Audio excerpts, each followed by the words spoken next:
Bonjour Pascal. Salut Yvan. C'est un sujet qui préoccupe les agents de conduite. Peux-tu nous expliquer pourquoi nous mettons en place une classification des métiers au sein des entreprises de la branche ferroviaire et un système de rémunération harmonisé pour les contractuels? Pour bien comprendre, on va être obligé de remonter un peu le temps.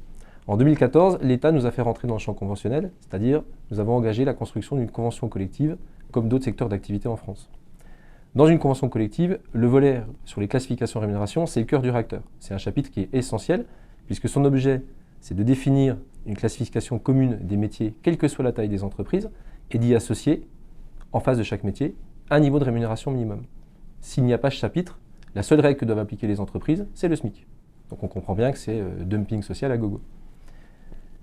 Nous avons ouvert les négociations de cet accord en 2017. Nous avons malheureusement échoué avec la dénonciation en 2020. Sous l'impulsion de notre syndicat l'an dernier, nous avons réouvert les négociations et cette fois-ci, nous sommes parvenus à un accord qui est valide, qui est applicable depuis le 1er janvier et pour lequel les entreprises disposent d'un délai d'1 an pour le mettre en œuvre.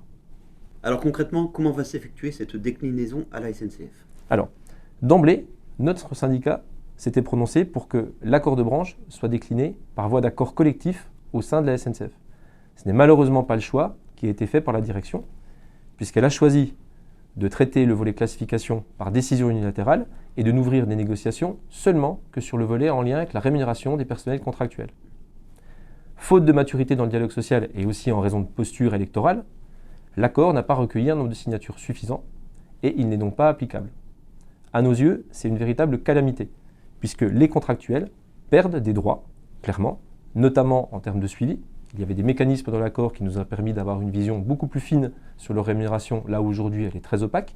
Il y avait aussi des mécanismes qui nous permettaient de pouvoir porter des réclamations un petit peu comme pour les personnels statutaires et de permettre à des agents qui n'avaient pas bénéficié de revalorisation salariale de pouvoir en avoir une. Et il y avait aussi des engagements pour les personnels statutaires qui, cette transposition, n'emportait pas de changement. Faute d'accord, cette déclinaison va se faire avec 2 textes, un document cadre qui va traiter de la partie classification et une partie en lien avec les principes de rémunération harmonisés des contractuels. Et donc, pour informer nos collègues agents de conduite, peux-tu nous préciser le calendrier de mise en œuvre? Oui, alors en mars, les agents contractuels recevront un courrier recommandé avec accusé de réception leur indiquant que la direction met fin à l'annexe dont ils relevaient. Au mois de mai, tous les agents, qu'ils soient statutaires ou contractuels, recevront un courrier leur indiquant leur nouvelle classification. Et au 1er juillet, on aura la mise en œuvre des nouvelles classifications dans l'entreprise et des nouveaux principes de rémunération harmonisés pour les contractuels. Ce qui est important de noter, c'est que notre syndicat a obtenu la mise en place d'une commission de recours qui commencera ses fonctions au mois de mai jusqu'à fin octobre et auprès de laquelle les agents qui s'estiment lésés ou qui ne comprendraient pas leur nouvelle classification pourront effectivement venir demander des explications et en cas d'erreur manifeste, on pourra corriger leur situation.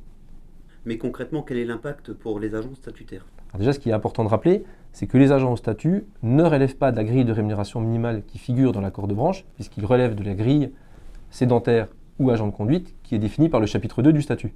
Mais pour les notations, on entend certains bruits qui disent que c'est la fin des notations. Alors cette rumeur, on l'entend, elle est infondée et on l'entend d'ailleurs depuis plusieurs années.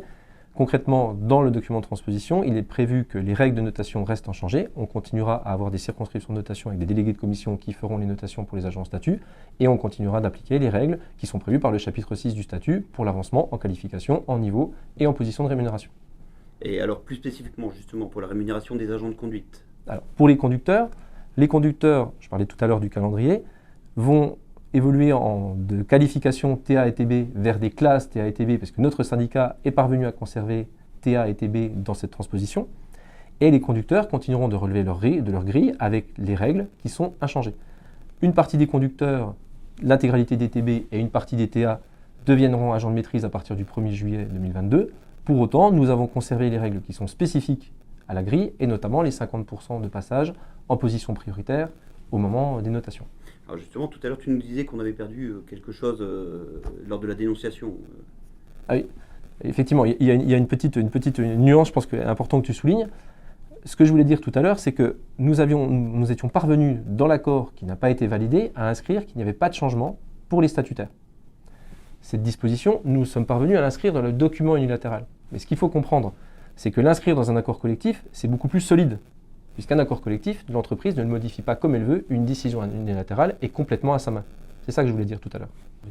D'accord, Pascal. Donc tu nous as répondu pour nos collègues statutaires, mais pour nos collègues contractuels, quels sont les impacts? Les impacts pour nos collègues contractuels, déjà, ils auraient pu être bien pires, et notre syndicat a clairement sauvé les meubles. Ouais, mais sauver les meubles, ça implique quoi? Ça implique, pour donner des exemples précis, la direction souhaitait retirer des droits qui étaient inscrits dans l'accord dans le cadre de l'adhésion unilatérale. Nous avons par exemple préservé la grille de rémunération minimum qui figurait dans l'accord non validé. Nous avons préservé le calendrier anticipé de mise en œuvre de la prime d'ancienneté pour les contractuels par rapport au calendrier prévu dans l'accord de branche.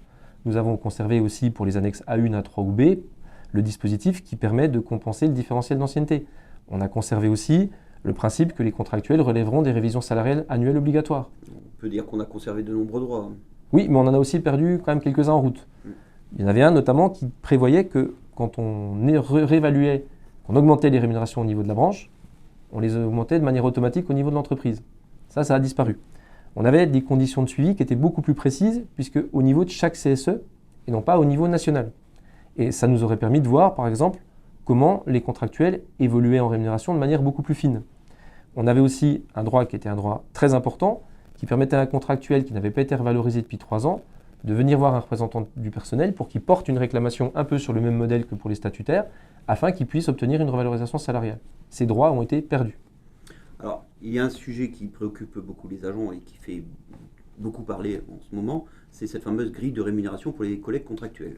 Et alors, pour les ADC contractuels, on a un peu entendu effectivement tout et n'importe quoi, notamment que la direction allait profiter de cette grille, qui, je le rappelle, est une grille de salaire minimum, pour baisser leur salaire. Alors déjà, heureusement, en droit du travail, ça ne se passe pas comme ça.